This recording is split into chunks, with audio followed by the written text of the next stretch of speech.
Debt is a fundamental part of the financial system. Let's break down what it is and how it functions for everyday people. At its simplest, debt is money that one party borrows from another with the agreement to pay it back, usually with interest.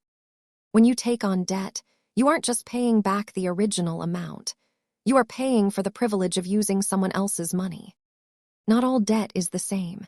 Some forms are flexible, while others are tied to specific assets that you could lose if you default.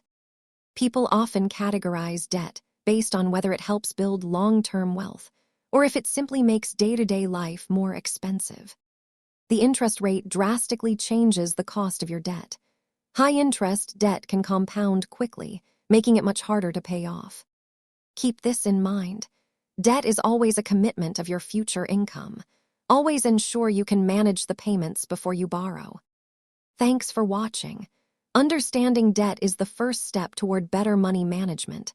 Like and subscribe for more basics.